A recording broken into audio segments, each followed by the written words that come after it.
Assalamualaikum warahmatullahi wabarakatuh. Salam sejahtera bagi kita sekalian. Shalom, Om Swastiastu, Namo Buddhaya, Salam Kebajikan.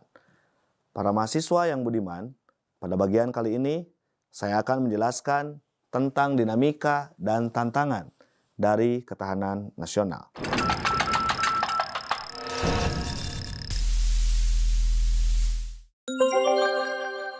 Pernahkah Anda mendengar bahwa terdapat beberapa negara di dunia yang pada akhirnya bubar? Dapatkah kemudian Anda memberikan contoh negara-negara yang sudah bubar itu?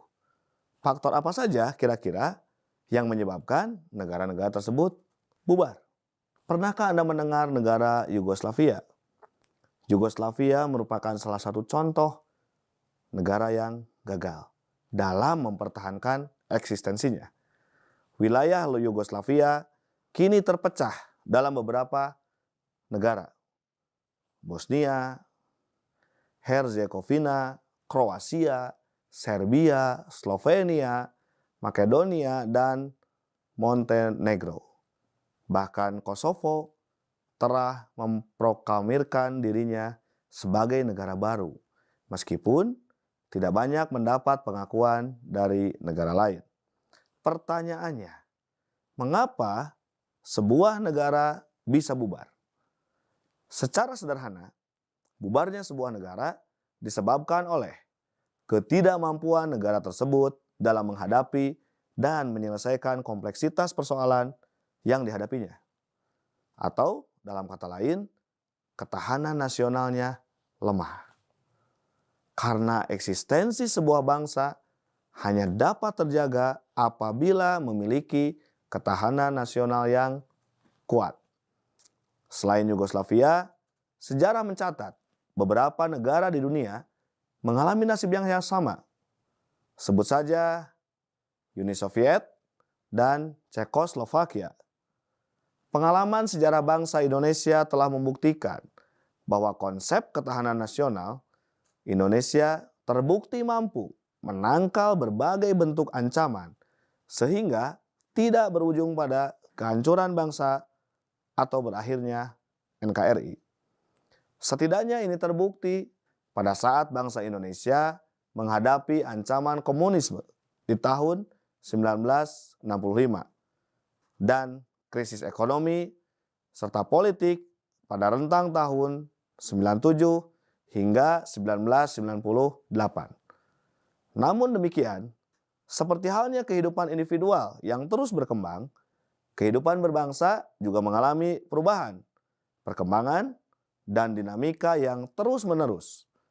Ketahanan nasional Indonesia akan selalu menghadapi aneka tantangan dan ancaman yang terus berubah. Ketahanan nasional sebagai kondisi akan selalu menunjukkan dinamikanya, sejalan dengan keadaan atau kondisi objektif yang ada di masyarakat.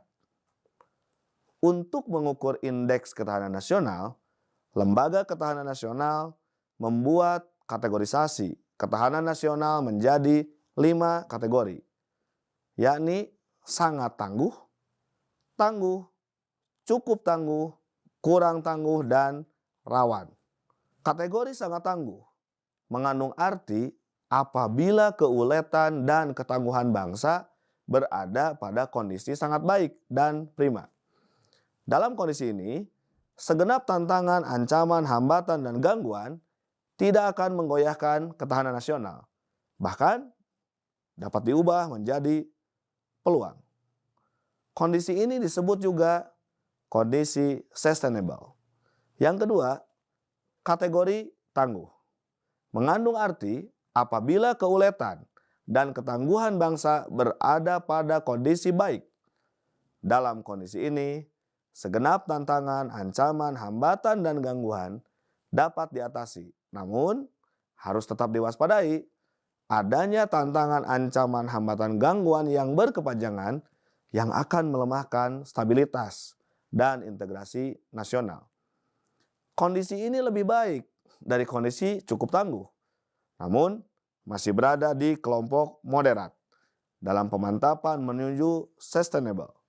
Yang ketiga, kategori cukup tangguh mengandung arti apabila keuletan dan ketangguhan bangsa berada pada kondisi cukup memadai dalam menghadapi tantangan, ancaman, hambatan, dan gangguan.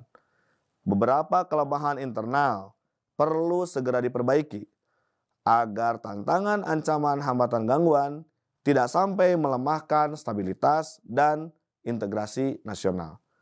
Kondisi ini merupakan tahap awal dari kondisi moderat. Yang keempat, kategori kurang tangguh, yakni apabila keuletan dan ketangguhan bangsa berada pada kondisi lemah. Dalam jangka pendek, negara masih dapat bertahan dari berbagai tantangan, ancaman, hambatan, dan gangguan. Namun, apabila tidak ada perbaikan yang signifikan, maka dalam jangka panjang, stabilitas nasional akan goyah. Kondisi ini disebut juga kondisi warning, variabel toleransi, dan variabel kerukunan sosial. Kedua variabel ini menjadi aspek yang mesti mendapat perhatian. Kategori rawan bermakna apabila kondisi dinamik berada pada kondisi yang sangat lemah. Pada kondisi ini, ancaman sekecil apapun dapat membahayakan integritas, identitas, dan kelangsungan hidup bangsa dan negara. Karena itu, sering juga disebut alert. Untuk memperkokoh pemahaman Anda mengenai konsep, urgensi, dinamika, dan tantangan ketahanan nasional, Anda diminta untuk membuat kelompok yang beranggotakan 3-5 orang, kemudian diskusikan beberapa hal. Yang pertama, bagaimana tingkat ketahanan nasional Indonesia saat ini? Yang kedua, aspek gatra manakah yang menurut Anda memerlukan penyelesaian segera? Dan yang ketiga, strategi apa kira-kira yang dapat dilakukan untuk menjadikan ketahanan nasional Indonesia kuat?